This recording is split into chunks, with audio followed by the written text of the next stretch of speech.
T-minus 50 seconds.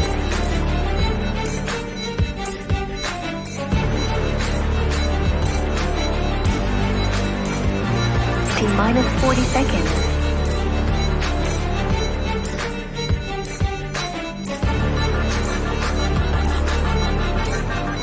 T-minus 30 seconds.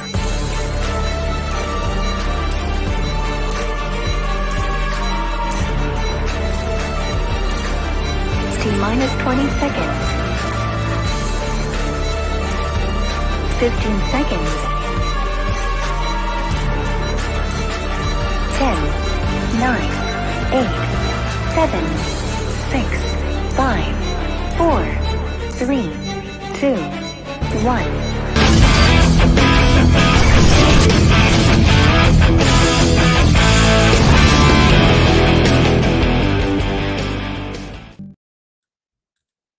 Good evening, everyone. I hope you had a fantastic December day. Well, as I'm sure you are all aware throughout the day, we have this poor innocent victim from Global News, Rachel Gilmore. She claims that she has allegedly been receiving death threats for the past couple of weeks. She hasn't provided any evidence to back up these claims, though. And it's hard to take her word for it, as she's been lying to Canadians for 2 years straight now. For those of you who may not know, Rachel is an absolute state propaganda rag who loves to spread extreme left agenda and thinks that the world should conform to her ideologies. Rachel has become obsessed with Jeremy Mackenzie's fictional country of Diagolon. It seems as if she likes to try and tie anything she disagrees with that is going on around the world. Also, Rachel, me and you have a little something in common. So for the past 2 years now, I have been receiving death threats myself, constantly, every single day, actually. On most days, I get a phone call from a block number, and it's people telling me that they're going to kill me. I've had my vehicle damaged. I've had 8 tires slashed now. And the reason that this has happened to me is because of articles the media has written about me and others without reaching out to ask questions. I used to actually try and get these journalists to cover these stories and let them know, like, I have receipts to submit and everything. They won't cover any of this, and they never would. They've become a wing of the Liberal government, so they don't want to report on anything that doesn't go with the flow of their extreme left agenda. So I definitely don't want to take away from those types of threats if they are happening to people, but I have my own suspicions, and yeah.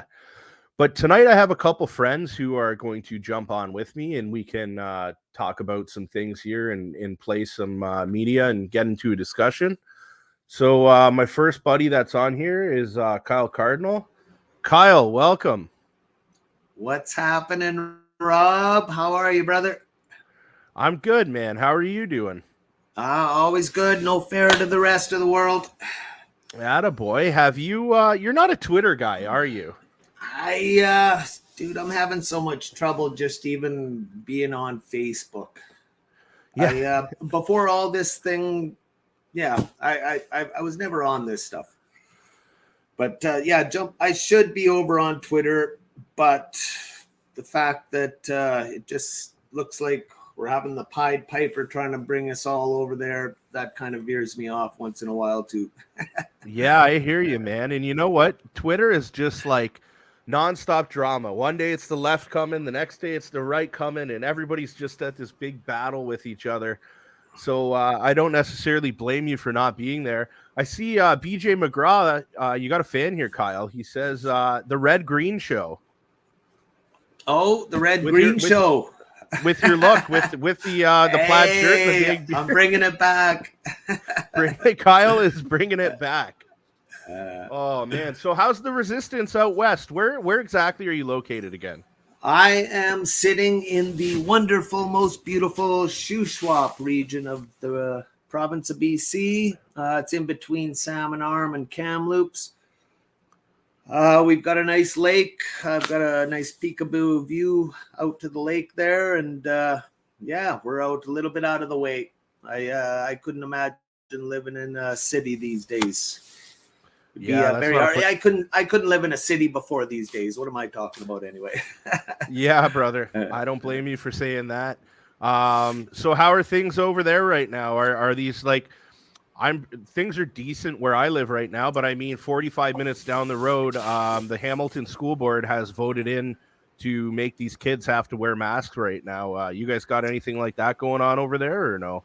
Yeah, we've got good old Bonnie Henry, who's soon to be sitting on the trial bench with Kip Warner's case, which can't wait. What is that, mid-December? You want to fill us in a little bit on that? Are you aware of it? Yeah, I'm aware. I just don't know loads of the details. I believe it's mid-December. Kip has been he's been a superstar, and I don't know if you've seen anything much about him, but he's a highly intelligent soul, so we're pretty lucky to have him. He started stuff probably 2 years ago, right at the beginning of this, and he's one of the last ones standing here with any of the challenges towards all the shit going on. And yeah, he ended up getting stuff going to court, and good old Bonnie Henry's going to be on the stand there. But he managed to fight to get this to be made public. So now, just like the inquiry, we are going to have a health nurse on trial, and he has got a good, he's got the meat and the potatoes going into his. It's not just some little frivolous suit. We're going to actually get answers out of this that could set precedent across the country. So I don't know. It's a big one. I think all eyes should be on this one, because whatever's happening here in BC with this one, this is the first of its sort. It's going to be a big one. I was trying to think of maybe someone needs to do what you were doing, Rob, with the inquiry and show this. It's going to be a 4-day trial, and it's going to be made public. Mitch might want to do this. Mitch might want to do what Rob did with the inquiry and show the 4-day trial of Bonnie Henry. I don't know how you feel about Bonnie Henry there, Mitch. Jeez, I'm a big fan. I just traded in my Bonnie Henry Pokemon card for for a different one. But yeah, she's going to be put on trial, so that's a good thing. That's a good step. Not much trust in any of the court stuff after seeing the inquiry. Not much trust in the clown shows they're putting out there for us to just keep us occupied. I think we all got to remember that this is a 10-year course we're being run through. This is only year 2, so we shouldn't get too excited. We've got lots more of this down the road if they stay in charge. So, yeah. What's new with you, Mitch? Hey, not a lot. Thanks for having me. Sorry, I'm late. Am I on and we're live and everything like that? You're on and you're live and everything like that. I know that's the only thing that sucks about StreamYard is you guys can't really see what's going on. We got a couple hundred people on here across platforms, so we're good to go. Good for a good discussion. Hey, everyone. So I was lucky enough to meet both. I knew who both of them were, but I met both these dudes at the truck convoy, and I got nothing but great things to say about them. So any opportunity I can have to jump on with you guys. I was just telling Kyle before the show, I'm like, I really want to start something up on a Tuesday or something where we just kind of jump on and start talking to people and having new people, and anyone that wants to join can join, and just have some good discussions about things, bring up some things that were going on. I don't know if you caught me talking earlier, but I was telling Kyle a little bit about this journalist, Rachel Gilmore. Are you familiar with her or no? Yeah. Out east, Nova Scotia. Is she? Yeah, No. I've seen some of her stuff. Yeah, so she's really made it a part of her mission to try and smear the convoy and and in our demographic of people who are fighting for all of Canadians, whether they realize it or not. She's done a fantastic job, or at least she thinks so in her head, of just, it's like every story she covers has something to do with this, and it's been wild. So yeah, I'll show you what came out today. Let's play this. Give me a second here.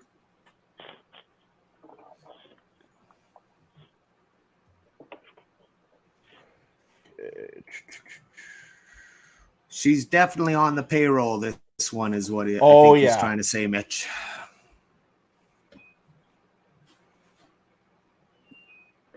Yeah, I've seen her. Yeah. I'm a female reporter, and I have been receiving death. Come on now.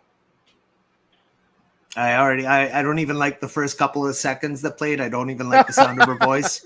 We need this to stop now. Threats for months now. My DMs. Oh, it's not wanting to get out there. That's weird. Is it really? Is anything maybe because it's in weird full these screen? days? Hold on. Yeah, I know, right? Nothing's weird these days. You're right. We'll try her again. Come on, Rachel. You got to work for us. This is hard-hitting news. I know, right? We need this in our lives, hey? Mitch, in the meantime, how are you? What's going on with you? Oh, I'm good. I'm real good. I've been, I got married. What else? I know I was there. You know that. Yeah, Kyle was there. Yeah, Kyle was nice enough to video and live stream the wedding for us. And yeah, I'm just working on trying to have enough babies to change the voting block out here in Kelowna. So marriage is the first step in that direction. And yeah, I don't know, man. I know for me, it's like I just feel as though the time for rallying, rallying has its place and stuff, but in my mind, the time for rallying, it's not as important now, and it's more important to kind of gain power in our society through money, through entrepreneurial ventures, through maintaining food supply chains locally, that kind of stuff, local government, like that kind of stuff is what we need to do right now while the globalists are kind of taking a breath. They're not hammering super hard right now. So this is where we want to grab as much power as we possibly can. That's what I think. Like we just got a good mayor in Kelowna. Tom Dias is his name. He's not he's no Donald Trump, right? He's not out here trying to like drop kick the globalists out the door, but he's pretty based, solid guy. And I don't know, man. We got a red-pilled guy named Ron Cannon. We got him on council, and he's red-pilled, Christian guy.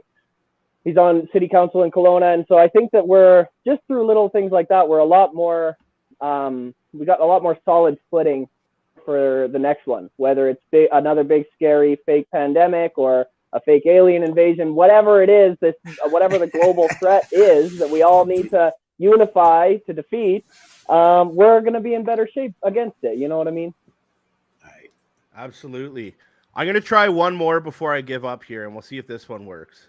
Never give up, Rob.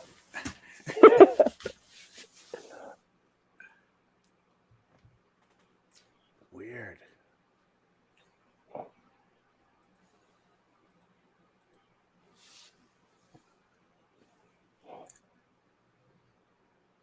Man, they are messing with us tonight. I have like a whole display screen. I got my second monitor all set up with everything to go. I've been working at it all afternoon. I was all pumped you guys were coming on. And here we are. Sorry, Rob. Man. Imagine we're up against the biggest money monster. They got all the technology, all the web, all of this. They put nothing but bricks on us like this.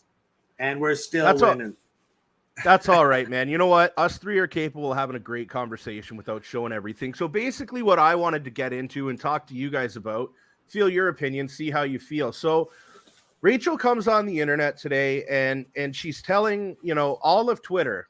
So I'm going to tell you a little bit more about Rachel, actually. So she's definitely their journalist. She's going to these events now, like she was with the other day with Marco Mendocino. Like, they're not even hiding it anymore. Like, everywhere the Liberal government is going and their public safety ministers going, their deputy prime ministers going, everywhere they're going at these events, Rachel Gilmore is there with Global News, hand in hand, creating all these stories that they want to be put out there. Yeah. So Rachel has spewed a lot of things that aren't true to Canadians, and Canadians have been frustrated and upset, and Canadians have reacted like Canadians react, which is, of course, not violently, but they've taken to the internet and voiced their dismay with what she's done. So she's put this video out today where she's kind of half fake crying, and she's like, I got death threats, and the other day I got death threats sent to me, and I got death threats sent to me, and poor me, and this is a terrible thing. And the thing that frustrated me is I see some people who have views that are kind of on the right, and they're like, yeah, this is terrible that, this is happening to her and whatever. And I'm like, look, are you really taking the bait? These people have been doing this to us for 2 years now. They turn themselves into victims. This is what the liberal type do. They Mitch. Well, yeah, man. I know for me, what I think, and like, not to get, not to blow up this conversation, but Ye, I think a good thing about what Ye's doing, what he's really exposing and what he's talking about, is that these anti-hate people, these people who claim to be against hate, they actually fully embrace hate. They just want to make sure that you're hating the right people. They just need to make sure that you don't hate the journalist. You're not supposed to hate the journalist. You're supposed to hate Rob Primo. You're supposed to hate Chris Guy. You're supposed to hate Jeremy McKenzie. You hate the bad man, not the good man. And it's just a joke, man. Like, cause I for one have received a lot of death threats. I actually just got one 2 days ago on a public comment on my wife's Instagram. Somebody said that they're going to find me and curb stomp her husband. Like, we get this stuff all the time. I'm sure both of you have had your fair share. And it's like, they're not against death threats. They're not against violence. They're not against hate. They just need you to do that to the right people. You know what I mean? Yeah, exactly. And so, like, my whole thing is also, so there was a time where, and let's get one thing clear. I'm not crying victim like Rachel Gilmore here. I'm a big boy. It's not a big deal. It's life, right? I personally believe if someone's threatening you over the internet, it's not really something you need to worry about. That's my own opinion. You need to be worried about the person who's showing up at your door. But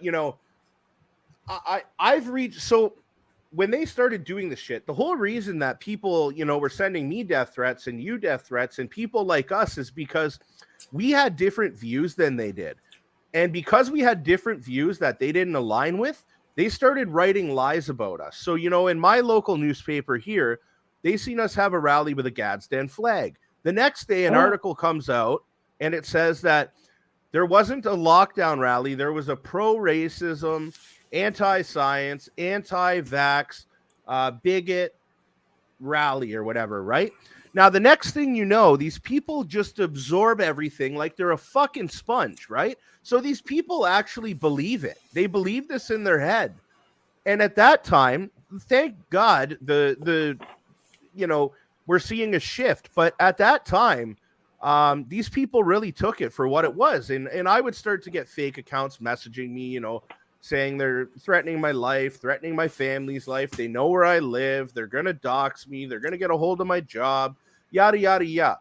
So the thing that really frustrated me is when this was happening, I was trying to reach out to these journalists and tell them, you guys wouldn't believe what's happening.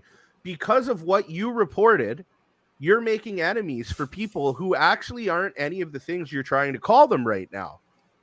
So you should do a report on it. You think any of these people would ever answer me back? Never. Right. So why should I care now that apparently you're getting threats when I was getting threats, you didn't want to report on it. You didn't want to cover it. You didn't want anybody to know about it. But now that you're the victim, poor me. Likewise, here I've been threatened with my life, trying to stand up for the little munchkins here in Salmon Arm when they put up the pop-up clinics at the schools here. We were there. The first pop-up clinic was there on a Monday, 10 a.m. We were there at 9:50. Suits, ties. I had to spruce up a little more than the other parents, but we just went in there to ask them, hey, you guys, we've got a list here of some adverse events. At the time, there was only 8 from the FDA. Now there's 9 pages, but we're like, are you informing our children of this, this, and this? We just want to know. We just found out ourselves that the Infant Act was actually passed by politicians in 1994, giving our children the ability to take these jabs without parental consent, not only parental consent, but without even letting the parents know. So we as parents are very concerned. We just want to know how you're informing our children of, I have 3 in the chamber for you, motherfucker. You're dead. You go near our children. All of a sudden, I'm like a pedophile or something. I'm in the same race. These people were treating me like dudes, you guys, we're just asking the questions you need to be asking right now. These people are injecting something in our kids. Please, we need to be asking these questions. 29 media outlets, including Global, of our dear lady friends workforce. 29 media outlets instantly put a hit. The reason why is because I called Tanya Gaw on them and I got them to transform the notice of liability to directly hit it to the actual injectors, the nurses there. So we went there and served this. That scared them. 29 different media outlets put a hit piece out on me, which was advertising because they just did my post, put my picture, Kyle Cardinal. My post was the Infant Act, and it made everyone fucking instantly think of the Infant Act. And yeah, that was blasted on the TV, 29 different media outlets. And next thing you know, I'm getting death threats. 3 in the chamber are saved for you, my friend. What? I'm pretty sure one will do it, but what's with the other 2? Like, seriously, we don't need 2 more bullets, please, just the one. But same thing. We've been taking these things legitly. She's getting it because she's been running stories convincing and coercing people to line up to get jabs, and she's been on that side that's been doing something that actually deserves people to be angry with what she's doing. So I'm not saying give her death threats or anything, but she deserves what she's got coming. No, yeah, it's just it just seems to me like this is the play. Like, I'll give you guys an example here, like where I live in Niagara. When we were protesting and doing what we were doing, back then, everything was in the confines of the law. Everything was legal, right? And these Antifa people were getting sick of it, obviously. So what did they do? So my Instagram's biography at the time, it said United Non-Compliance, right? So they go to a city councilor's house and they spray United Non-Compliance all over their house. Nice. Trying to frame me. And it's like, do you guys really think me, the person who's like going outside of doctors' houses and protesting them, is going to do that and then go pull a coward move like spray paint that on their house? Doesn't matter. The media they'll show the people the 30% that. Exactly, right? So that's what I mean. This is the kind of stuff that these people do.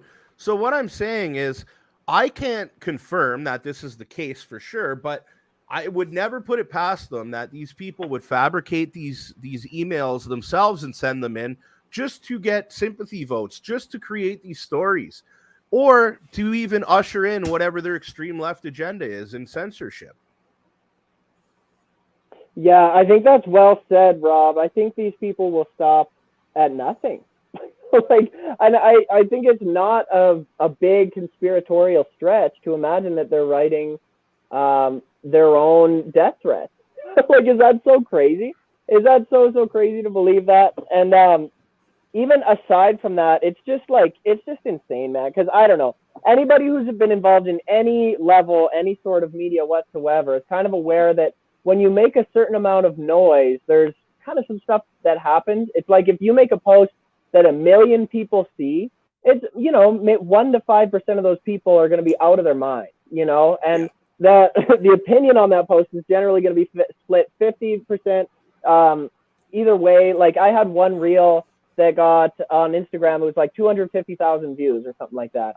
And I think that got me like 5 death threats. Like, I'm coming to your house, I'm going to kill you and your family. It's just like some crazy thing. And so these media people, they just, they act as if they've never had any involvement in the public dialogue ever in their life. You know what I mean? They act as if like, oh, somebody threatened to kill me, but like, this is just what happened. You know what I mean? And I think everybody here agrees, like, I don't know, this is probably a hot take, but we're probably all anti-death threat. It's pretty weak. Like for myself, I'm like you, Rob, if I got a problem with somebody, I go ring their doorbell, and not even for violence. I'm not talking about anything crazy, but you go say hi, you go talk to people. Like, I think everybody here is universally, generally against any type of harassment, any type of death threat. But I completely agree with you to not take the bait, because the moment you hear somebody say, I condemn and disavow the death threats of this journalist, it's just like, we just lose ground, man. It just makes you look weak.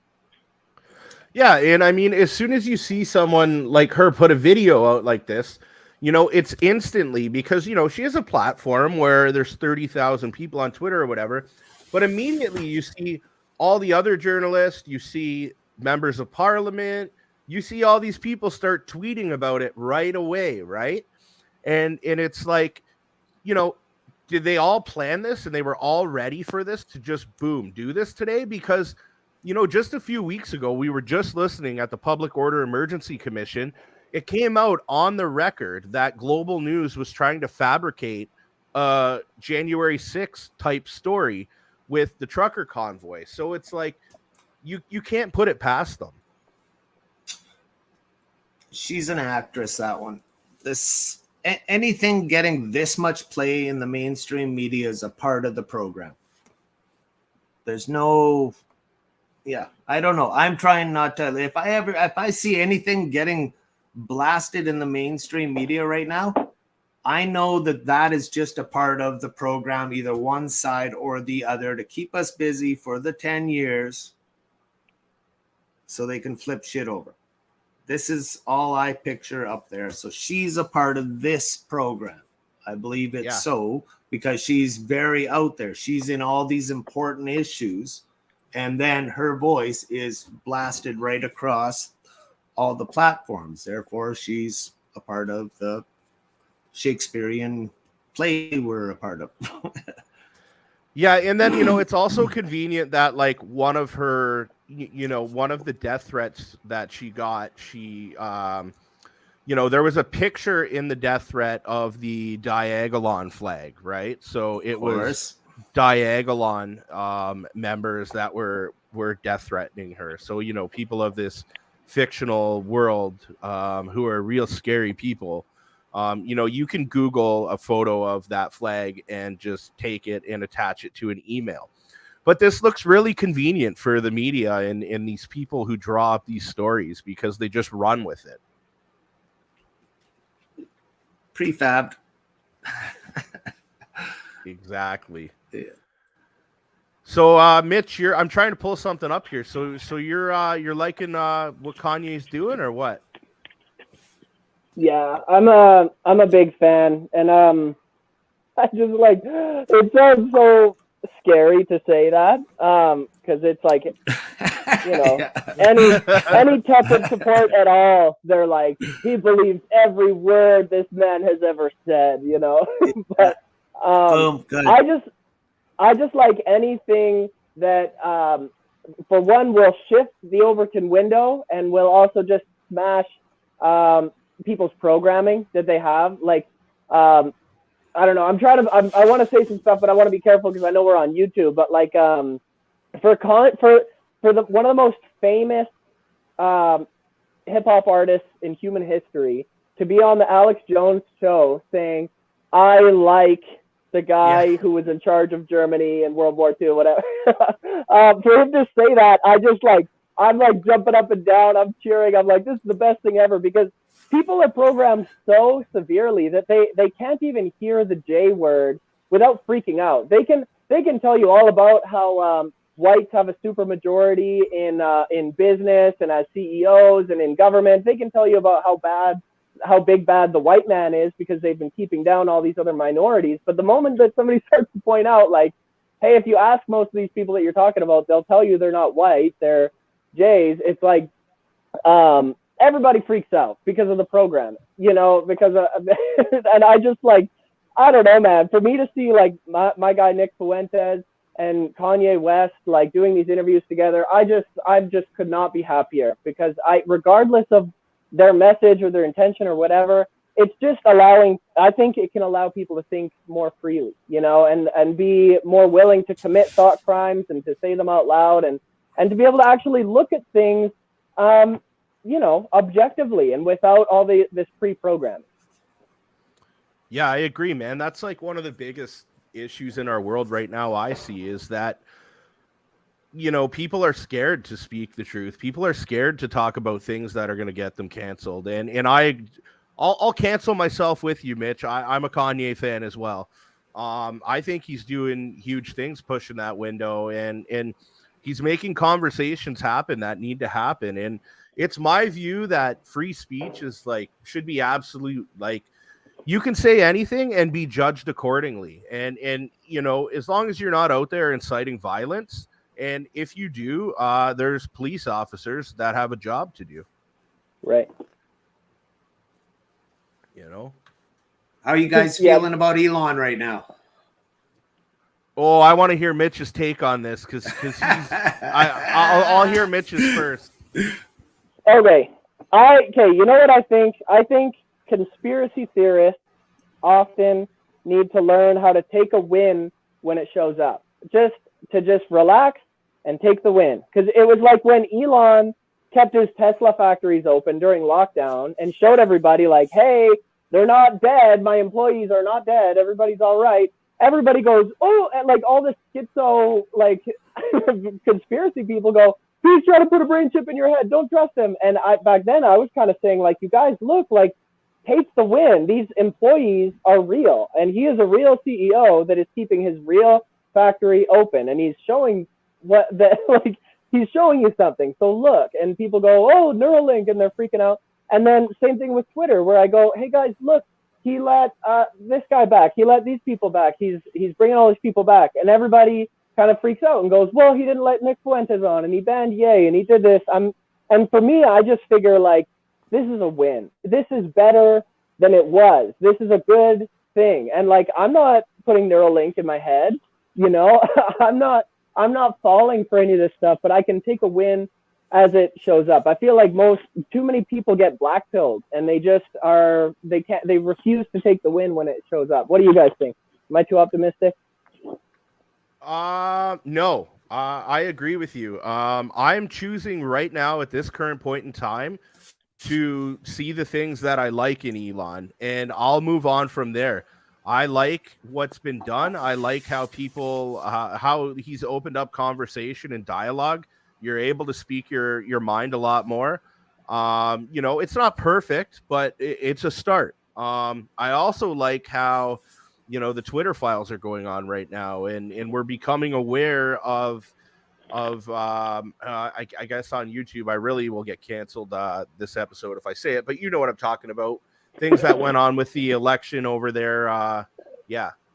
We know what's up with that now because of Elon. So, there's a lot of good things like that. I guess he's kind of, keeping it suspenseful. We don't know what he's going to do next. We don't know what he's going to say next. So it's kind of interesting, Usually he typically comes on at night and says a few things. So I'm always just like eagerly waiting to see what's next. But I'm the same as you. Like, I don't worry too much about this Neuralink chip or whatever, because it's not something I would ever get, just like the jab. Like, I mean, it's a pain in the ass to, have to do all this resistance and whatever, but I just won't comply. Like, I never will. So, Kyle, your take. What do you think, Kyle? So absolutely, the small wins. And honestly, I'm only in this to wake people up. And yes, he's waking up. If we had to say who's the greatest freedom fighter out there in Canada right now, waking the most people up right now, we'd have to say Justin Trudeau. Think about that. Honestly, he's waking more people up right now than any of us. So Elon Musk is, but we do have to remember this is a long-term goal. We are in a psyop. They are going to have control of both sides of this Shakespearean tragedy along the way to keep us occupied for 10 years till 2030, till all their shit they need. Look at, we just watched the inquiry. While the inquiry was going, Bill C-36, Bill C-21, Bill C-11, all these ones made one step further. All this shit is going on behind the scenes. All this stuff's going to get implemented over the next 10 years if we allow them, and if we just concentrate on these small wins and keep fucking going after the back of crazy train, and they keep throwing all this little shit and we keep going after this shit. I don't know. We have to cut out in front, knock the train tracks out and get in front of this stuff. So following along to Pierre Polivier. Oh, yeah. Yeah, no, this isn't going to work either, you guys. All these little things. Anything getting mainstream, understand. Because the media, remember 2019, they changed that media is now allowed to lie. The bill, the whatever that thing was that was passed, they no longer have to tell the truth. That was for this time. So from there on out, anything we are seeing on the mainstream media, none of it we can take. And anyone on there, in my aspect, the way I look, I don't look at judgment on people. I look from above, I look down, I see the actions that are taking place. And these, I don't know. I just lost my thought. What do you guys think? Well, may I just cut in there and say, I think people have seen way too many Marvel movies, too many superhero movies. It's like they pick somebody and they go, he's a good guy. He's one of the good guys. We like this guy. And then when they see like this guy doing something bad, whether in his personal life or whatever, they're broken and shocked and they can't believe it. Like all these people that thought Trump was going to save them, everybody thinks somebody's going to come along and save us. When if you haven't woken up to the fact that it's up to you to lead your family and your community, like, I'm sorry, but it's over. Daddy Trump's not going to come save you. And neither is little PP going to come in and fix everything and give you back your gun. You don't ask PP for your gun back, okay? It's not how this works. I'm with you, Mitch. I keep saying the same thing. I'm like watching everyone out there. Half of them are waiting for Trump. Half of them are waiting for Jesus. Half of them are waiting. Hey, no, you guys, all those, they need help. They need as much help as you can give them, you know. This isn't coming to be one for you. Get up. Let's get going. Yeah. I'm going to try in this video one more time. I'm a female reporter, and I have been receiving death threats for months now. My DMs, my replies on Twitter, my emails, this is what they look like every day. And it's not just me. People are targeting female and especially women of color journalists, trying to silence our voices. Myself and my colleagues, Erica and Saba, have been on the receiving end of these for months, and we've reported it to the police, and so far, nothing has happened. Meanwhile, we've been told that our photos were plastered to the wall of a garage, and they were deciding which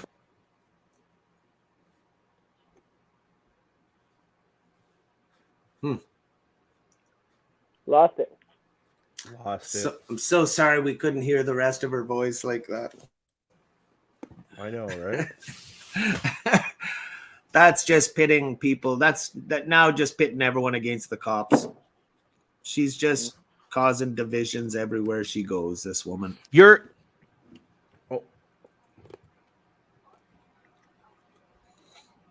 What's up, Rob? Hit it to us. Where are you right now, Mitch?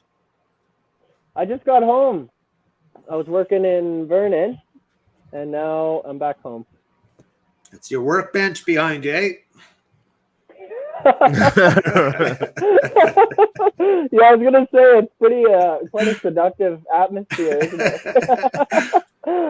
I don't mean to get any of the viewers too excited, but I was trying to get my studio back up and running, but by the time I kind of got it all fired up, I just went on the phone. So sorry if the quality's a little rough. I know. Shout out to Ghost to let me know that about my mic there, Walking Ghost. So. I got a good topic for the three of us. So I've read on the internet, Convoy 2.0. What do you guys think about that? We'll start with you, Mitch.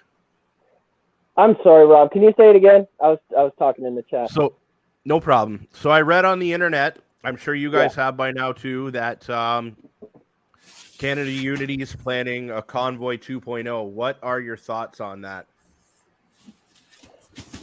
I personally, I'm skeptical of everything. Like after this Marcus Ray thing kind of fizzled out, I've just, I don't know. I'm really skeptical of any populist uprising because in my mind, and this is some weird thing that I differ on with a lot of freedom fighters about, but in my mind, the time for a populist uprising, the time for the blue collar people to stand up and put their foot down is not when we're at a relative time of peace. Like, and keep in mind, I'm not saying that we're free. I'm not saying that everything's okay, but I'm just saying, like, right now, the state is like for a little further away. It used to be that the state was trying to get on my face, but now they're a little bit further away. And so it's kind of what I opened with when I first showed up here is that I don't think this is the time to go banging on Parliament's door. I think this is the time to lay low, stay cool, and gain power. Because that's, like, you guys have all heard of the Red Scare, right? How back in the 80s or whatever, it was so bad to be a communist, you couldn't be a communist. So what did the communists do? What they did was they stayed quiet. They went underground. They got educated. They got into positions of power in education, in government, in all these different places. And then they started speaking up after they had some power. That's what happened, because they used to throw you in jail for being a dirty, rotten commie, as they probably still should, in my humble opinion. And that's what they did, and that's what we got to do, because now we are on the defensive. We are the ones without the power, because it's like it's the liberals and the commies that have all the power. And so I don't think it's time to go driving up and banging on Parliament's door. I think this is the time to put our heads down and do the work. But I'm really curious what you guys think. Let me know. Roast me if you think I'm wrong, all right? No, I'm not going to roast you, that's for sure. I think we think a lot alike. I can't see anything good coming of it. Now, I will say, if this goes through and they go, I hope I'm wrong. You know what I mean? I hope, I'll be optimistic. However, this is how I see it playing out. I see this, and I'm not calling anyone controlled op or anything like that. It just, they just know how to get people going, man. I can see this happening, and this is happening right before a possible election in the spring. People are going to get upset again, and I think the liberals will try and use this to their advantage, that they're going to do whatever they can do to make sure this doesn't happen anymore. And it's almost like, is this some kind of optic that they're running? And it seems like they want this to happen almost, That's how I feel. But I feel like, no one's going to get their truck on Wellington. That'll never happen again. And no one, I don't think anyone will get in the city either. That'll never happen again. And there's even been new legislation brought in Ontario that essentially gives these people some of the powers that were in the Emergency Measures Act without even invoking the act. So part of me questions if they invoke the Emergency Measures Act to get these special powers, so they don't need to invoke it anymore. It's just easier for them to access these tools moving forward. So I can't see this helping anything out, but I hope I'm wrong. Go ahead, Kyle. I don't know. Timing is everything. The last one was all based on, like, that was a moment in time where there was an opening or something. I don't know. I think everyone can agree that was there, that whatever happened at that moment in time, something opened up. We were open to the world. I had 250,000 views on one of my lives all of a sudden. Everything was open, and it was all because of timing. Nothing was organized. That whole thing was an organic situation. To go and do it again, knowing that they had these drones up in the air mapping this whole situation and documenting how they could fix this for the next time, 2.0, wouldn't be like, I don't know, we can't go into the same place that they already know. Like that was they learned a lot there with the inquiry, with everything going through. If we went and did that again, it would be a cakewalk for them to figure out how to spread us, divide us, and it would just be a training grounds. That's almost what I think that whole thing in Ottawa, on their aspects, from their views, with all the drones and all the people watching this thing, they used that as a training zone and documented what they'll do best next time. So next time should not go there. If next time does happen, you guys, and we go somewhere and we do the same thing next time, if I can suggest anything, anyone leading people to these things, once you get there, disperse into the crowd so there's no target on a certain point. Disperse into the crowd, no leaders next time. That should fix everything. Had we gone into Ottawa and just laid on the horn for 7 days straight, and nobody told us to lay off, and nobody told us to, and we just did that, and they didn't know who to talk to, they would have been forced to come out onto a podium, stand there and say, yes, we'll remove the mandates. But because they got a target right away, and they were able to manipulate and do whatever they did there. Sorry, I went off a little bit.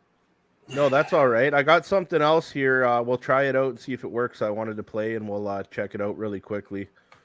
Question orale, the honorable leader. Oh, fuck off. Hey, Robin, kudos to you for sitting through the whole inquiry for 30 days, man. I don't know how you did that. Oh, man. Yeah, that's wild, Rob. It was rough. I'm gonna give up on this screen share too. I'm gonna have to fix up my computer and close things down and stuff. But yeah, what I was gonna talk about is the we're talking about how the Emergency Measures Act was invoked and it didn't meet the threshold as per CSIS Act Section 2. And now we're sitting here and we're seeing foreign interference and espionage in our own country. Trudeau's China scandal. What do you guys think about this? Have you heard about it a little bit? And what do you think? Like, there's 11 people from his party who were being donated, and of course, he's not giving up the names. How the hell is this guy even in power still? I don't know if he's even in power. From everything I'm understanding on Canada Corporation, all this stuff, I don't know. What they seem to be doing is just, if we can convince the public we're still in power, we'll stay in power. I don't know. He's been in cahoots with China since his father, I can only imagine, right? He's finishing Papa's details right now. So yeah, I know for myself, I'm kind of just like tired. I'm just tired, and nothing is I find so shocking anymore. Like, I don't know. I used to send clips to all my friends. I used to post like a ton on my social medias and stuff, because I kept thinking, like, this time they'll get it. Whether it's like the SNC Lavalin or the We Charity or whatever it is, it's like corruption over and over and over again. And I think that there's no smoking gun. I think that it's again. I hate to just like keep harping on the same point, but I think looking federally is like kind of foolish, I think, at this point, because we know they're corrupt. We know about the WEF influence. We know about China. We know about all these things. I'm just like we know, Yeah, I think so. I'm getting vibes from you, Mitch, that you're kind of in that process right now where you're just like kind of enjoying the moment, and you've been so stressed out like we all have through all of this, where you're like, okay, like I can live my life right now and I don't have to keep just being distracted every day by this bullshit kind of thing. Is that fair to say? Like, Yeah, maybe you're right. I think, you know what I think the other side of it is too, is that I've had people close to me that I've watched kind of throw things away. I've seen people close to me miss really important things in their life because it's like they've stared at the abyss for so long that the abyss is starting to stare back at them. Like, I didn't make up that quote. I'm not that smart, but it was deep though. It was deep though. It's fitting. And I know for myself, like, I'm really just trying to find that balance of like figuring out, okay, like I fought for 2-3 years. What did I actually fight for? You know what I mean? And as I'm looking back throughout human history, I keep finding this common trend that the reason they built castles and the reason that armies existed and the reason that any governing force existed whatsoever, it actually all comes back to the family. It was all of this bloodshed, all of this violence, all of this struggle, all comes back to trying to provide like this little box where a man and a woman can fuck and create people and raise them properly. Like that's just what I keep finding. And that's like the big thing that I'm on right now. And just like, maybe I'm just a little bit over animated in it right now because of some people that are close to me that I wish could kind of see it. But people are missing life, you know what I mean? And it's like they don't vote in their local city council election because they're so mad that, well, Trudeau, China, all this stuff. But they don't even vote for like who's in charge of their city.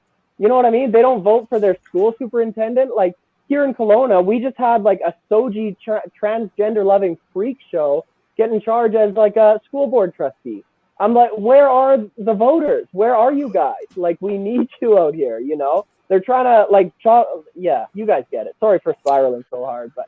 No, that's good. And you make an important point, man, is that I don't know how, like, I think the problem in Canada is people didn't pay attention to politics for so long that we just let it slip away. Likewise. And you're right. Like, yeah, like the biggest, the biggest impact you can make is your local municipal politics. Like those people, for the most part, aren't bought and paid for. Like they're me and you and people like us who are trying to get in there and make a change. So we really got to, jump behind these people. And that might be something to really take in and think about. Like, start building your communities, right? Start at home and start figuring out who you want to get behind, because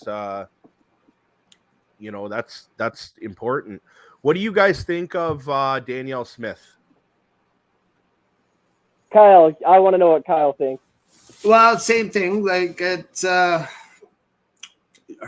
she's really gaining grounds right now. She's actually doing the people's bidding. But once again, I think her last 2 years of not saying anything, not doing anything, and only coming out in this time is kind of playing a little bit against her. I don't know enough to actually fully say too much. And again, I'm a little bit cynical at this point. I really look at this whole 10 years as this is just playing out. They're switching it over to another full system and keeping us occupied. So I don't know. I'm going to be I'm slowly, from the last 2 years, I look at like 2.5, 3 years ago when this started, and I was right out of the gate, day 2 of the word coronavirus.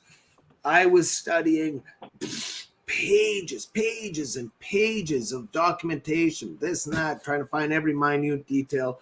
I've come slowly to the point where it's, oh my God, like I'm not going to waste a lot of time paying attention to the small details anymore as I'm sitting above and looking at this play unfold. And it is a Shakespearean tragedy. There is men playing the parts of women in this Shakespearean tragedy. So this is playing out, and this is their plan. This is a big force we're up against. This is a well thought out, methodical plan, as we are seeing. It is very intelligent, the design of all of it. So jumping in at any of these saviors. As I don't know. I'm trying to give her the benefit of the doubt, but I'm so skeptical at this point on anyone getting mainstream media coverage. I keep going back to that stuff, right? Like, why are they getting? Look at Maxime Bernier. He's a politician. Everyone's like, oh, he's a shill. He's UN, his dad, UN, blah, blah, blah. He still never gets any play on mainstream media, right? Like, even when they showed the voting thing, it went conservatives, liberals, NDP. They didn't even say PPC when PPC was above the Greens. They just said others and then Greens. So, you know what I mean? Like, there's... Oh, yeah. I'm just trying to simplify the understanding as I keep going. And I'm not going to pay attention to a lot of the details over the next bunch of years. I'm going to actually sit above super high and look and try to see without judgment of each character. I'm just going to see the actions that play out. And I just want to see then which way this is going. And so far I'm seeing us just, we're right now. Was Edward Snowden a whistleblower or is he just a narrator? Right? He whistleblew that the NSA is spying on everyone. And since then, we've just become accustomed to the fact that the NSA is now spying on everyone. Right? Was he a narrator just explaining how the future is going to be? Are we just the narrators explaining how future is going to be, or are we here to change this? If we keep following the narrative and just keep playing in at the little cookies they're throwing at us, are we just going to be the narrator of the story, or can we block all that out and change society completely? Did that come out okay? I don't know. It's hard getting anything out of my... Oh, yeah. Oh, yeah. No, I respect where you're coming from, Kyle, and I get it. But I definitely have a bit of a different take. I think Danielle's doing a good thing. Absolutely. Because what I'd really like to see, and I've thought this for a long time, is I'd really like to see what would happen if Canada's biggest producer stopped allowing themselves to be, I'm trying to think of a nicer word, like molested by the rest of the country. Because as far as I can tell, that's Alberta, you mean? Yeah. Like, what would happen if Alberta grew some teeth? What would happen if Alberta said, we're not going to fund the rest of this country. We're going to kind of like isolate a little bit and take care of ourselves. And I love it, man. I think it's great. I actually had a chance to talk to somebody who was high up in her campaign. And I learned a lot because their main approach was not to change anybody's mind. Their main approach was not to try to reach out to, disadvantaged voters or whatever. Their whole approach was trying to find who is on our side, who believes what we believe, where are the patriots at, where are they, and finding them and telling them how to vote. That was their whole thing. And on your point, too, when I was on the Justice for the Vaccinated tour, we stopped in at that convention an hour and a half out of our route just to go do a little stop by. And it was Danielle Smith's convention thing. Nice. And everyone came out, all of the people in there. And what we learned there was 90% of the people that were in this group, Danielle's group, were 90% of them were all from the freedom movement. So That's definitely for her. And yes, that's what's driving. At the end of the day, when I say what I'm saying, I'm not even judging her character as what, but there is a big hand manipulating and coercing stuff as we're going. So please, I don't want to come off like I'm saying she's a shill. These people are all shills. I don't have judgment on any of the people. I look at the actions and that's it. What she's doing is fantastic. What she is doing is gaining all these grounds and she's waking people up. That's the only thing I care, because at the end of the day, we need a very big group of people, big group of this planet to be awake. Right now, I don't know where we're at. We're like 30% or something.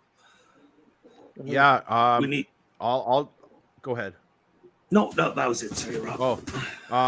Yeah, no, I'll just jump in and agree. I was gonna say I'm a huge Danielle fan. Living in Ontario, I don't want to say we have no hope, but it's pretty bad here.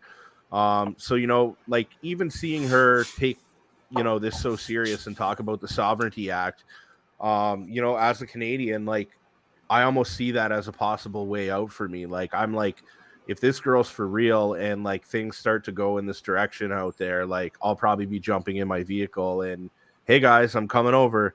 You know what I mean? So Yeah. it's exciting, man. I feel like Alberta is like slowly trying to transition into the Florida of Canada. Absolutely, I really it do. is. And I think that's a good thing. And I think that provinces have, well, not I think, I know provinces have way more power than most people realize. And it's just been taken from them. And it's been taken from them because of money, because the feds are always giving money to buy out premiers. And we need to get some premiers in there that can't be bought out. So let's hope. And I do think that she's not one of those people. So, I just hope things keep going in that direction when it comes to her. Don't worry about her being bought out. She does show the character of someone that wouldn't be bought out, but the higher sources being able to pull her out, that's what I would worry about. Yeah. I just want to know, because like there's somebody like in the chat here, I'm just reading, there's Intel CA, INTL CA, something like that. This guy's in here just like, oh, after 3 years, you guys think your vote matters, like voting's not real, and all this black pill nonsense with no semblance of any solution whatsoever. And not to just go so hard at this chatter, like sorry for just like calling you out like that, but I'm just so sick and tired of this like defeatist black pill ideology. I'm so over it. Like these people think that every election that has ever existed is just bread and circus. Like they think that no election has ever held any relevance whatsoever. I'm over it, man. I'm over because again, it's in the red pill community. You see a lot of this kind of talk, and I don't know if you guys feel as strongly as I do, but I just I don't know, man. This mentality that like everyone's against us, we have no options, there's no way out. I'm so sick of seeing that kind of talk. I'm over it, guys. I don't know. Yeah, I don't think that that's going to serve us well. I don't think it's going to help us out or get us anywhere. But I do understand how people feel frustrated and feel that way. But I hope that you can find, some hope to not feel that down, because let's be real. The people of this country, the people in the world have the power. That there's no denying that at all. They really do. And we're at a special time right now. We're at a crazy time in life, man. All these rules, they aren't real. And I mean, they are, and everyone follows them. But the fact of the matter is there's maybe 2,000 people in this world that are controlling this world right now. And then you got billions of people who are getting fed up and pissed off at this. At one point, the tables are going to turn. And I would go as far to say as it's probably going to happen in our lifetime. Now, I'm not suggesting anything. You know what I mean? Like, I want this to be done peacefully, lawfully, legally. That I'm the same as everyone else. But I'm just saying that it takes all of the people coming together. Talk to your neighbors, talk to your communities, build these communities, like set up men's clubs, set up women's clubs, set up all the the kind of work you've told me before, Mitch, about out west, how you've told me before your neighborhood's like all freedom fighters, you're all buddies, you guys all barter, like stuff like that. Like that's the way forward. Stop feeding into this system that just constantly abuses us, and we'll get somewhere, right? But on that note, you guys, the black pilled people, I think they've come to the understanding that the votes, the system itself is so corrupt. It is what has to change. Voting for it's keeping it alive. Mitch, just on your point, I'm just trying to be the devil's advocate, the other Please. side. I do try constantly to try to see from both sides. But I guess I'm in the black-pilled people's world because I'm actually pretty cynical on whether we should keep this world, this little thing alive that's going. This system was created in order to keep us at bay. And this system, if it stays alive at this level with this much control, it will not benefit humanity whatsoever. I do not think that our votes are counting. As you see down in the States, you were paying very close attention to what went down there. Trump should have been the president. There's no way Biden should have been. There's no way that we should have Trudeau in power right now, right? Like, there's no freaking way that guy would have made it in. As much as we all think there's all these liberals and all this mind, no, there's no one right now thinking this guy's a good guy. There is, sorry.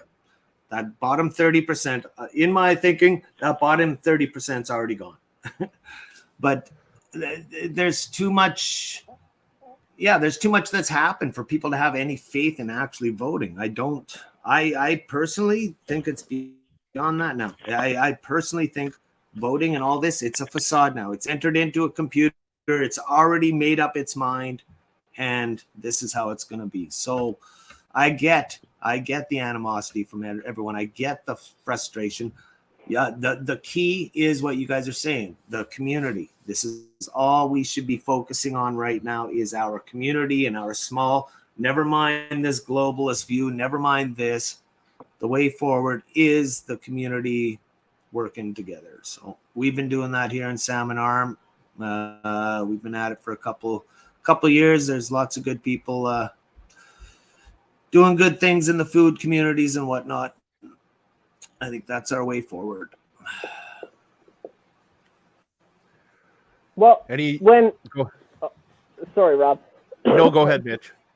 I'll just say, when I hear Kyle Cardinal say that to me, I'm calm. I'm namaste. I am totally relaxed, and it's all good. But when I hear somebody parrot some of those similar thoughts, but the person who's telling me that voting doesn't matter and that you shouldn't vote, when the person telling me that is somebody who, like, has a neck beard, lives in their mother's basement, watches free porn every night, and blows their minimum wage paycheck at the club, that's when I get angry. all right, I get it. Because Kyle Cardinal didn't go to the voting booth because he was too busy pulling peas and carrots out of his garden to feed to his family and friends. But most people, when they say, go ahead. Sorry, I'm sorry. I didn't mean to break it. I voted once. I'm one of those people, and we've already said it earlier. It's because of people like me that never took part and understood the political atmosphere, right? I'm one of those people. I voted once. I voted NDP because it was that Mulcair dude. He was, hey, don't judge me, Mitch. Don't you judge me. But that's the only time, because I saw this Mulcair or whatever. He just had a beard and he was a cool dude. So I was like, I'll vote for that guy. I don't know. I'm part of the problem, 100%. I've learned lots in the last 3 years of how much I was wrong, just for the record. So, but I think we all have, Yeah. You guys got any other good topics? Come on, Kyle, you got something. Well, here, let me just give Kyle Cardinal a quick shout out here. One second, because Kyle, I'm getting heated up. I quit smoking. That's kind of why I'm so uppity, because I'm on day 2 of quitting smoking. Good job, brother. Good job. Good job. Kyle Cardinal got me this as a wedding gift. Everyone out there, pay attention. Tell the people what this is, Kyle. This here, ladies and gentlemen, is the Santivia unit.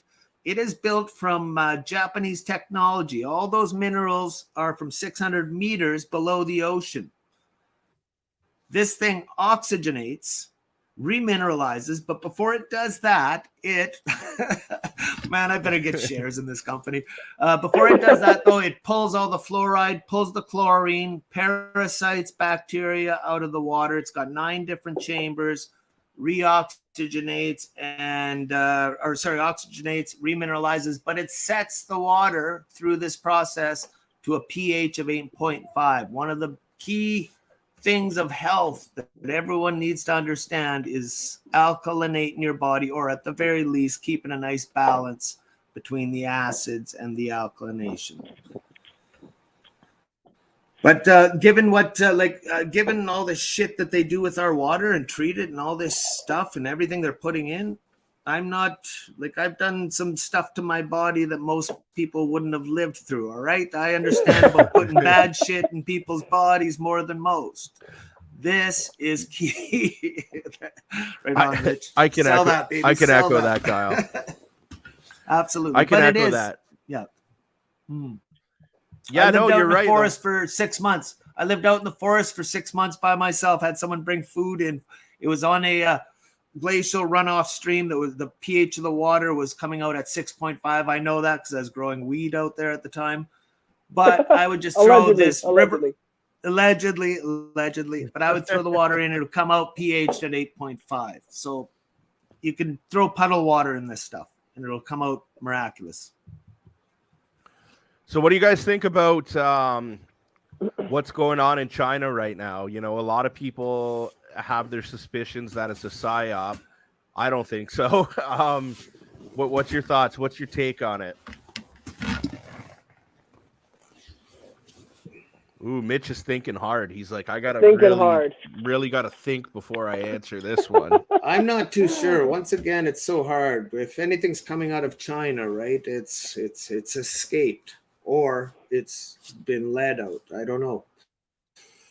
If the Chinese people are rising up, please, we love you. I thought we were gonna have to come save you guys, but we need you to come save us when you're done.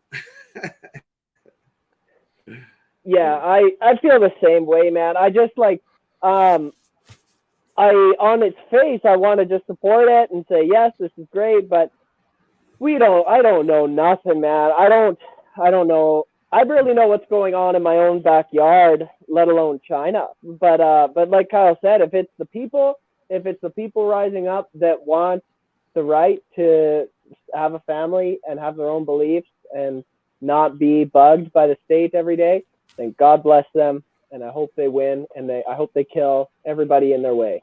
In a video game, obviously. Wow. Yeah, man, the things that have gone on in that country are ridiculous, you know, and to hear our leader, you know, we stand with the people of China as long as we don't do that here. That's purposely to make us angry. There's no other way. There's no other way. This guy has a team behind him putting out every word that he speaks. There's no way that that's not acknowledged. He understands 100%, and same with his team, what he's doing when he is saying that. Is this gaslighting? Is that what the definition of gaslighting is? Whatever it is, their purpose is to ignite divisions and to cause chaos. That's what he's doing when he says that. Yeah, I agree with you 100%, man. Every single word that comes out of that guy's mouth is fucking toxic. It's divisive. It's the same rhetoric, and he just keeps spewing it. And it's all by design, right? Like that's exactly what he wants to do. I tell people that too. Don't fall for it. This guy's just trying to make you more mad. I don't care, man. This guy goes out and walks in a protest. It's to piss you off. This guy beat the living shit out of veterans, and then, you know, he skips Remembrance Day. That's all done by design. Everything this guy does is to piss you off. He signed up at the beginning of this operation to play the bad guy. He played, I don't know my Shakespearean stuff.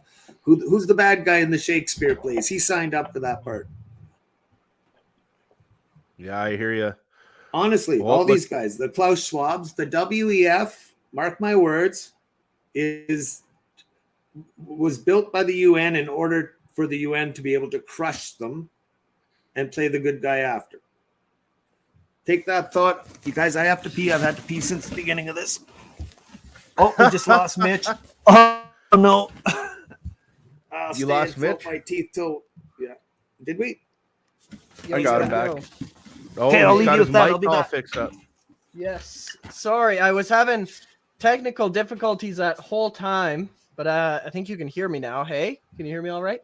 Yeah, yeah, you can hear you great. It's because you didn't have your mic set up, but this is good. I'm gonna be bugging you to jump on every once in a while, and I'll actually have the computer all set up like I did tonight. We were gonna have a killer show, but that's okay. We'll do it next time. This is a killer show. What are you trying to say, Rob? I was just gonna say I'm having a good time anyways. We're having some good talks. What about our boy Carey Price? I like what Carey Price did. Did you like that? Did you see what he did? Sorry, I'm having a brain fart. What happened? So, with this whole gun control situation and all that, Carey posted a photo the other day with his rifle, and I can't recall exactly what it said, but it was to stand with the hunting community, and it was to let Canada know that, he's not some crazy criminal. He's an NHL superstar and who enjoys to hunt and feed his family. Yeah, man. Thanks for the reminder, because I did see that. That's where he's got his full camo get up. He's out in the prairies. It's great, man. It's great. I think most of this nonsense would probably just go away if people with like clout and money just sort of spoke up more often. Do you think so? Do you think there's any like real power and legitimacy in that? I really do. I really do. If these people of influence just spoke up and said something, this would just be done like quicker than they started bringing this forward. I really do. And I get frustrated because I got two buddies that were brought up, in the same area I was, who are like NHL superstars, and they don't say anything about this stuff. And it's because if they do, their career is over. And I think that bothers me a little bit because of how much I've risked, but at the same time, like, I guess I understand it, but it's just a hard wedge to be stuck in. But they've made it impossible. Like, look at even the few police officers who have spoke out, like that Aaron Broward and that, like, these people have, like, I know a police officer who made a video and said, I stand by my oath. I stand for freedom of choice, and I support a return to normal. And they received 3 different disciplinary charges in the Police Services Act for saying that, for saying, I stand by my oath. That's fucked. It's so fucked. And I think that's the social credit score. For so long, I've had so many people tell me like, oh, just watch, they're going to implement the social credit score just like China. And I'm like, bitch, it's here. It's right here. It's exactly there. It's just enforced by you. We all enforce it on each other. It's like if I say something, some no word that I'm not supposed to say, the mob shows up. You know what I mean? They show up and they cancel you and they do the thing. We don't need the state for there to be a social credit score. Do you know what I'm saying, Kyle? I know what you're saying, Mitch. It's our show now, by the way. We got this. Yeah, we've had a mutiny. That was the craziest thing right off the hop, seeing how quick everything, how they split society. The very first thing they did with the masks was basically put a badge on half of the society and turn them into officers at the door of every business, every store, every grocery store, every gas station. They split society instantly by making them enforcement officers against the other half of their society. Watching that thing come in was the biggest wake up for me that, oh my God, this is going to be, oh my God, they did that so quick and so easily. Holy shit. That's crazy. Yeah, But, man, that was something that freaked me out the most throughout the whole thing, is watching like the civilian population turn on itself like that. Like people, there's like a little store that I've gone to my whole life, and I know the woman at the cash register. Hey, how you doing? We've always just had nice little conversations. All of a sudden you walk in the door and it's, I hate you. I hate you. I hope you and your kind die. It's just, like, what happened, lady? I thought you were like a sweet old thing, But it kind of made you think back a lot in retrospect, because you're thinking everyone's always, before this whole thing, I'm like, everyone's kind of on the same page. Hey, we're just different variations. And then this thing happened. You saw it go that vividly. And it was like, holy shit. No wonder I've had these thoughts my whole life. I was surprised as shit to find out that I am a part of the top 3% of the most intelligent people on the planet. So that was blowing my mind right off the hop. Like all of us. Do you guys feel do you feel like this energy, like a shift right now? Do you feel like, despite everything that's going on, like think way back to before the convoy. I know you guys were standing before that. Like, remember how alone it felt to have these views because of the way people made you feel? Can you feel more and more people starting to see what's going on, whether they admit that verbally or not? Like, can you sense that? 100%. Well, here's an interesting insight into that I've noticed, and this is applicable to a lot of different things, but I've seen this primarily in the church. Is a lot of people are in the church, like in leadership roles and congregants, whatever. A lot of them are pretending that they were always based. A lot of people that I know for a fact hid like cowards and wouldn't speak out, wouldn't go anywhere, wouldn't do anything. People that just complied, took government money and shut their churches down. A lot of these people are pretending like, oh, I was always like you, I was always the Mr. Brave, whatever. But like, no, you were a pussy. And if you're not gonna like own that you were a pussy and you were scared of the 16-year-old telling you to put a mask on when you went to Jumbo Juice, like if you're not gonna admit that and repent and own up to it, I don't want to hear none of it, man. Like, cause I don't know, I have pussied out in my life, like, and I've even worn a mask before because I succumbed to peer pressure. Like, I haven't always been Mr. Brave, Mr. Strong, but I like to think that I'll at least admit when I made a mistake. And I don't know, man, maybe I should have more grace for people, but like I've talked to preachers and church elders and stuff that just want to pretend that they were always on our side. But like if you were quiet, you were against us. That's kind of how it was for years, because while you guys just watched us get flamed alive, you watched us lose our jobs, lose our friends, and get ostracized from our communities when like you should have said something. And I hope you say something next time when the fake aliens come down and they tell you that if you don't take your like government mandated butt plug, the alien's going to beam you up or whatever it is. Like, who knows? I know. Go ahead. Sorry, Rob. Me to go? I just go think ahead, that. No, go ahead. Yeah, I just lost it. I'm good. Would you two get along? It doesn't take much for me, Rob. Sorry, man.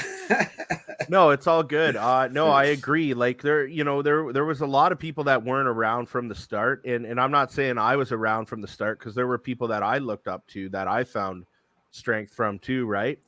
But yeah, I get what you're saying. Like a lot of people, like I don't know. For a while, there was a lot of these people that came to the truck convoy, and like they became these big figures, and they became these people everybody knew, and they became bigger than life. And I was like, yo, like, where were you motherfuckers a year ago when I had $800,000 in charges and 8 charges already? And like, I not that I care about that, but it's just like, I try to tell people like, yo, this was going on a lot longer than the convoy. Like I get the convoy was huge and the convoy was awesome, but like, man, I'm telling you, like, I was going to City Hall by myself and screaming, no more lockdowns, while people were like driving by and whipping eggs at me and bottles and like, and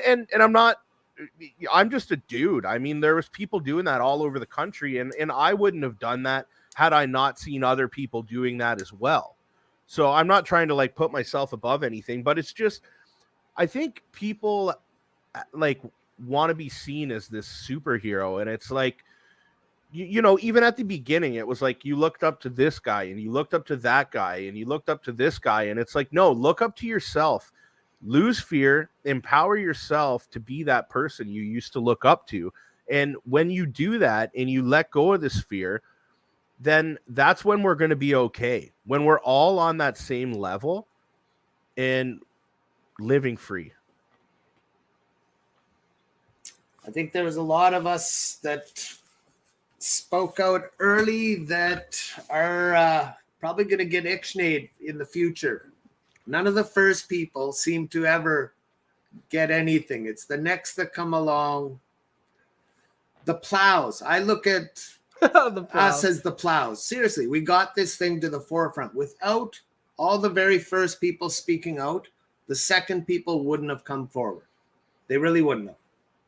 So I don't know. We're never going to get kudos, I don't think, in the future. And I don't think any of us are even here for the kudos anyways. We're here to set humanity on its right track, whatever it may be. We just want to wake everyone up to, okay, now you're all awake. Okay, let's figure this shit out. I don't think any of us have the answers. None of us starting this out.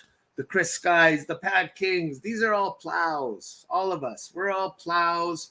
I'm not protesting to be more intelligent than any of our doctors, scientists, any of this. I look at myself as ballsy enough, not giving a shit. Same with all you guys. None of us care how people think of us.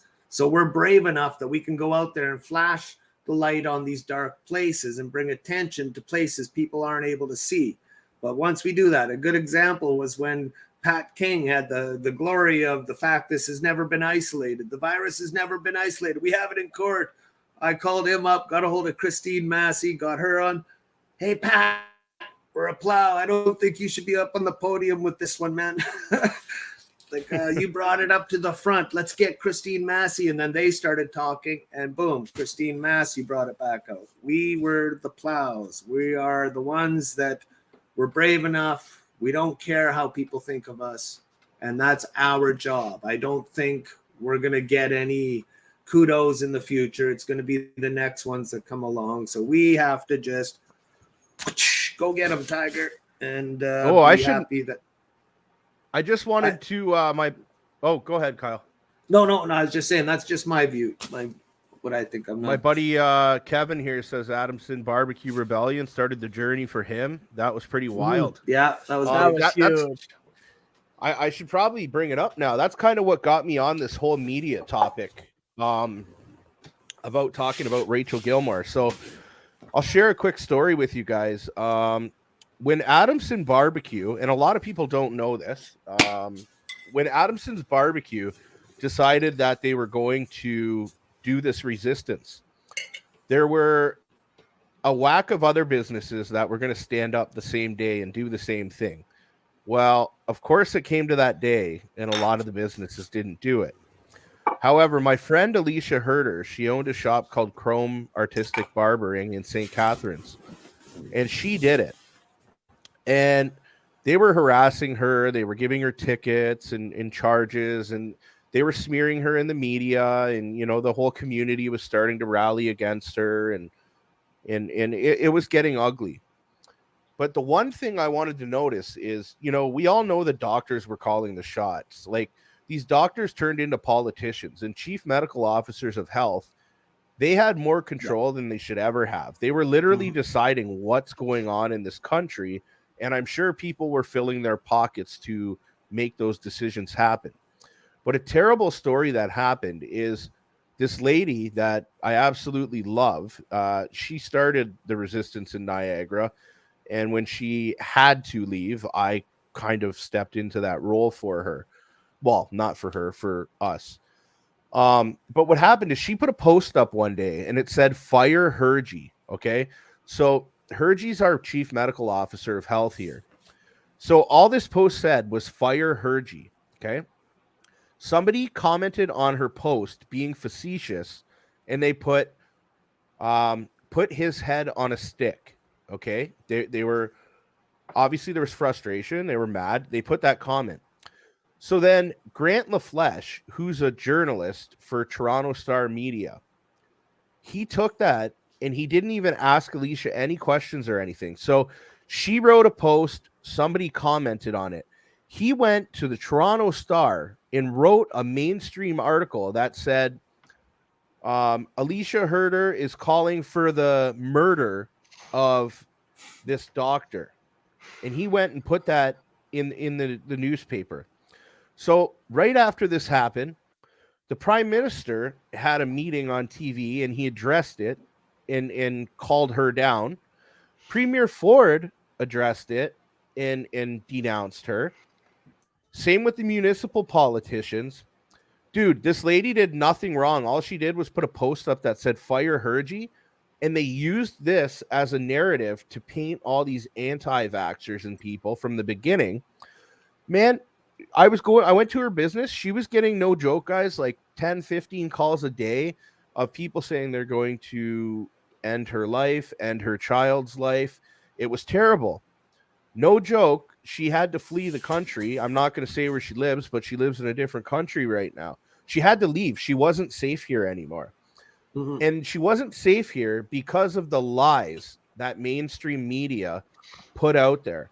So that's what really, I guess you could say, triggered me today to talk into this media thing, because I often think about my friend who did nothing wrong but put up a post that said fire a doctor that she's not happy with. And some journalists use that as an opportunity to create a fake narrative that absolutely ruined her life, ruined her child's life, stole their business, and threatened their lives. And she needed to get rushed out of here onto a plane into a different country. And there really wasn't another option for her, because the threats were actually real and coming to her property. So that I just wanted to share that story with some people and give you guys some insight as to why I got so pissed off today to see these mainstream journalists cry victim, when I know that Alicia's story isn't the only story like this. Shit like this has happened to many people.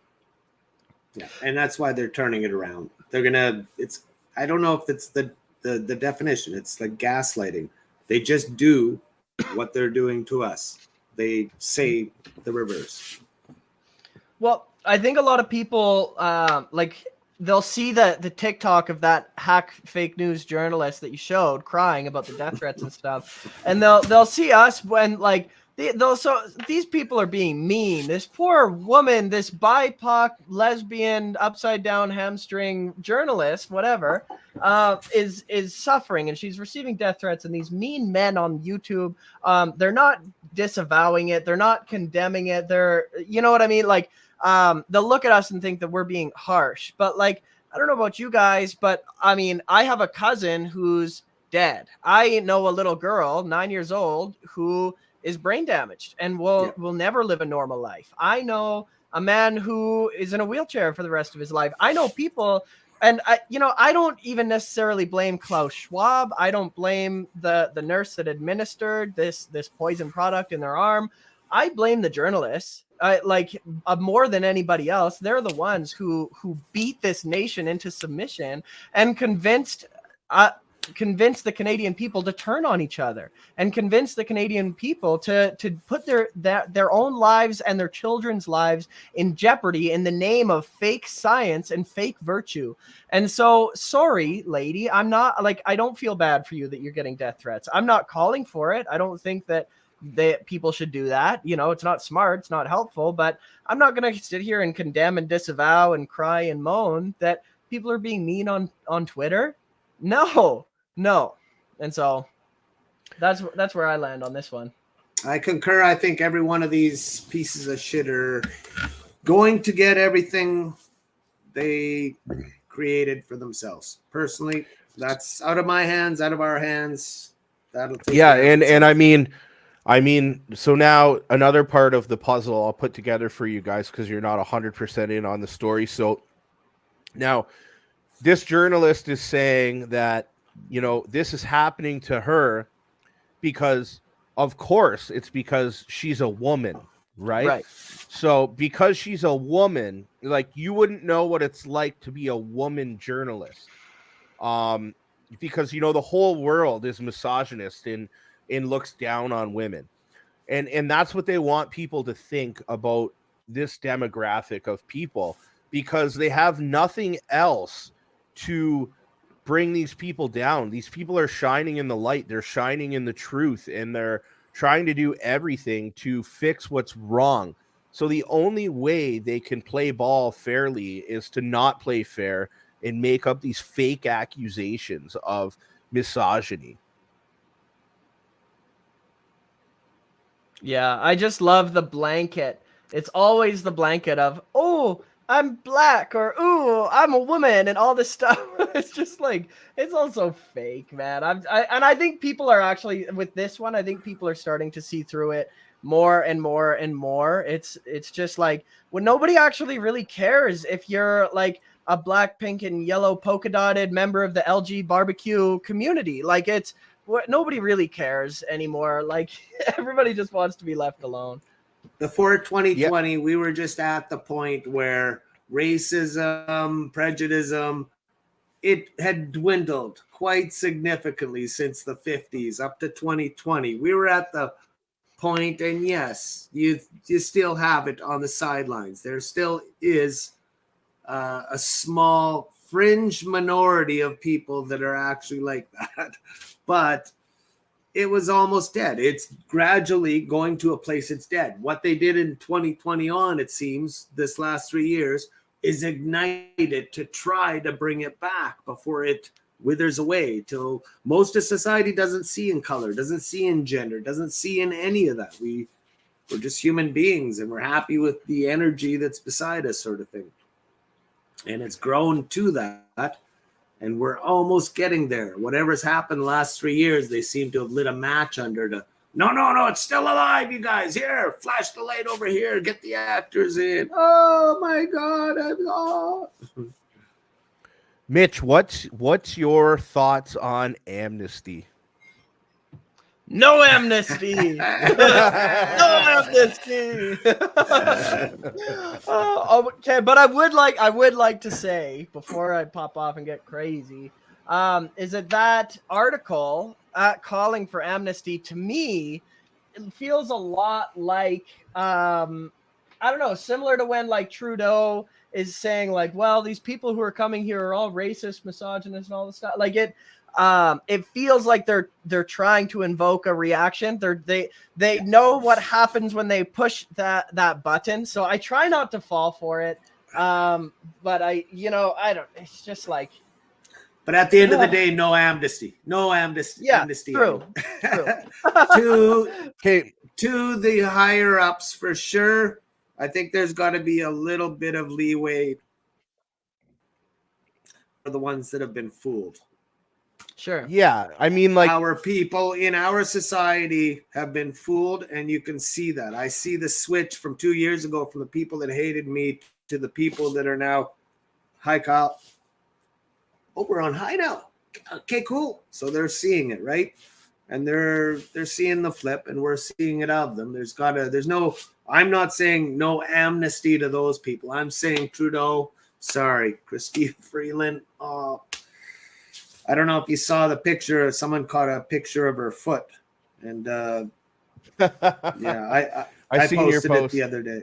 Yeah, that's her foot. Well, I just believe in repentance. Like, it's a biblical principle that if you repent, if you 180, if you were doing this thing and now you're doing the other thing, then there's all the forgiveness in the world. If you were some crazy masker yelling at us at a rally because you thought we were killing grandma, but now you've realized that you were duped and you're going the other direction, then amnesty, that's fine. But it's these people that pretend that they weren't on the wrong side of history. They get no amnesty. I'm sorry, no forgiveness, no amnesty. It's over. Yeah, and one of the biggest problems is a lot of these people, they don't want to admit that they were duped. They don't want to admit that they were wrong. And I think a lot of them have this fear that people are going to be like, I told you so. And that's not the case. Like, people just want people to see things for what they are and join the team. You know what I mean? Like, there's no left versus right versus left. Like, this is a culture war. We're talking good versus evil. What side do you want to be on? Yeah. And by this time we're at right now, those that are still full on, like in the political atmosphere or health atmosphere, those full on, we know that they're on. The in our society of the people, those that are still saying throw your mask on, and they're still the Karens, they're still those people. they're already gone. To me, in my eyes, I've just wiped them out, and I just when I see them, I just laugh, and I will not spend another moment of my thought with that. Unfortunately, they are gone. They cannot come back from what they've done to their families and whatnot. It would require them apologizing, being truthful about what they did, and they're not going to do that anyways. They cannot they cannot be honest with what's actually going on. So they're gone. The rest, I'm going to give amnesty to, not the politicians. So I hear you. Yeah, I think it's like one thing for family members too, right? Totally. Like that's a hard thing for me, you know, like my family became totally divided, and I know it's genuinely because they thought they were doing the right thing and they thought that I was going crazy. And, you know, the cards were kind of stacked against me. Like, you know, when they got the media in their ear, the doctors in their ear, all these people backing up that side of the story, you can kind of understand. I think apologies are still in order. But, you know, like, it's hard, man. The deception is real. Well, Yeah, before I true. pop off, I'd like to say one thing here, Rob, to any of the people out there that were affected by their families saying they couldn't come over for Christmas dinner if they weren't vaccinated or if they weren't wearing a mask. To those families that actually did that to their family members this year, set up a throne at the head of the table for that person that you didn't allow there last year. Make sure it sits higher than the rest of all the other chairs in that room of all the people that were there last year. Put this guy up there and just listen to what he has to say this year. Only he can talk. Make that your Christmas. That was perfect, Kyle. I think we'll all wrap it up on that. That was a good one. You got anything else you want to say, Mitch? No, I'm on Team Kyle as always. I love it. Do you mind if I plug something quick? Yeah, I was just gonna say for both of you to let everybody know where they can find you guys. Very well. I'm Mitch Murphy. You can find my music everywhere under Mitch Murphy. I'm releasing a new album at the end of this week under Mitch Murphy. So type up Mitch Murphy anywhere and everywhere. Spotify, Apple Music, iTunes, whatever. You'll find it. The new album's good. I've got a song called Normie Patrol that's on there that is about the convoy. And it's like half political, half not, but it's a really good project. So I hope you all look it up and check it out.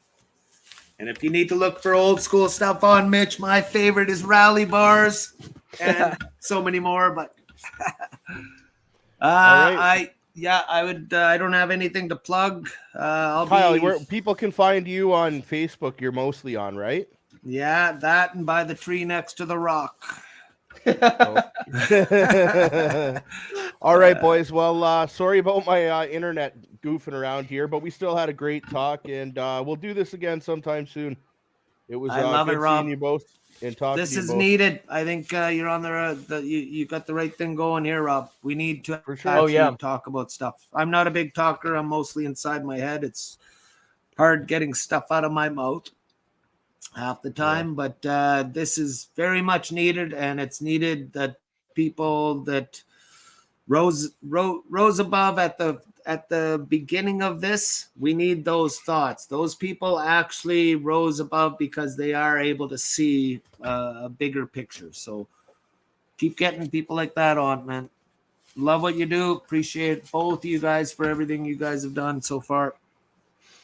All right, boys. We'll talk again soon. Cheers. All right, Peace. guys. Peace, See you guys. Bye. All right, guys. Well, that was a good conversation with those guys. They're a lot of fun, man. Both those guys I spent some time in Ottawa with. Check out Mitch's music, man. He's got some good stuff, like some really good music. I started checking him out when I came back. I knew who he was before, but I really started checking out some of his stuff, and he's got some really good takes on things. There was a point where me and Mitch were going to jump on and start doing our own podcast kind of thing. Maybe that's something we'll still work on. Yeah. So thanks for all jumping on here, guys. I'm gonna jump back on here on Thursday night. You probably remember last week the remember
this is hilarious. Sorry guys, my buddy just texts me, Bubba, who's on here, and goes, "Your live's still on." You're still on. Oh man. Hilarious. So somehow it kicked me out of here. But what I was trying to tell you guys is that on Thursday, I'm going to come back on here. We're going to have the commission thing going on. Where the senators and the members of parliament are able to ask questions. Let's see. I want to see something. It wasn't letting me pull things up there before with those guys on the stream. Let me see if it'll let me pull it up with just you guys on here. Okay.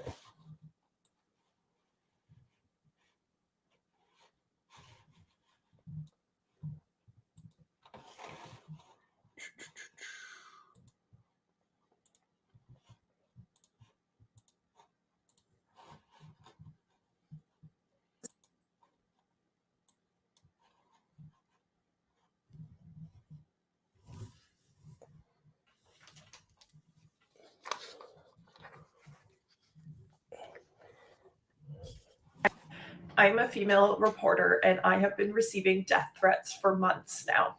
My DMs, my replies on Twitter, my emails, this is what they look like every day. And it's not just me. People are targeting female and especially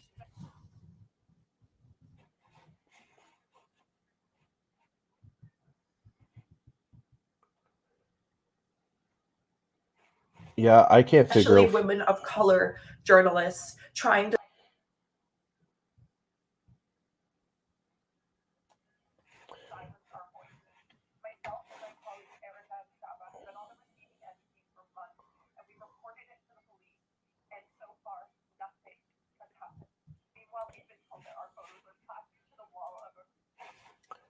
I don't know why that's not working. I'm trying to get to the bottom of it, but let's check out a. I'll see if I can get this article up for you guys here quick.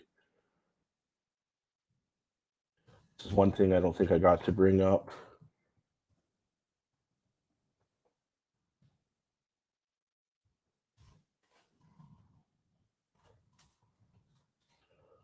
National Post put out an article today. This is one of the articles that you'd like to see.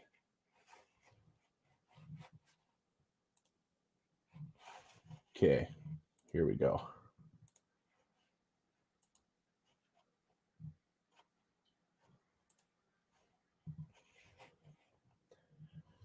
Canada is set to waste $1 billion worth of COVID-19 vaccines. Auditor General Karen Hogan said there were steps the government could and should have taken to avoid some of this wastage.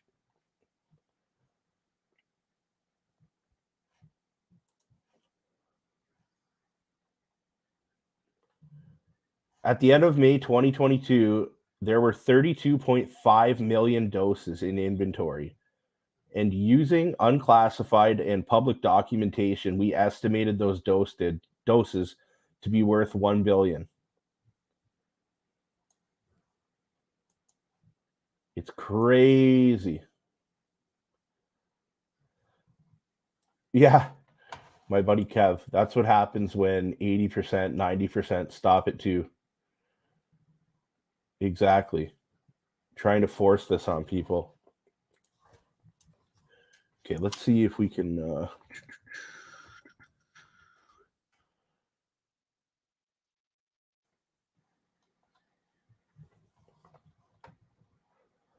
I wonder if this works, if I ever wanted to stream through this shit. Probably not. Requesting the mic, we'll keep the guests moving, and then later on in the show, we'll get everyone up on the stage. So I'm just going to keep it rotating now and have a nice little conversation. Can you guys hear that? Cat Canada, I'm going to bring you up on the stage. Cat Canada, how's it going, Cat? Are you? Oh, wait, I think she dropped out. Are you there, Cat? Okay. How you doing tonight?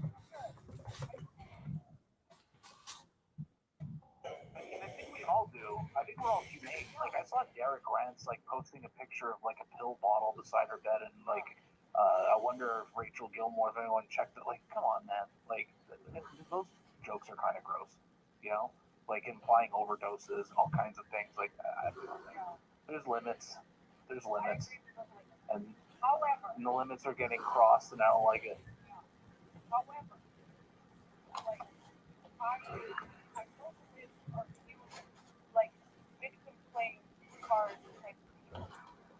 Absolutely.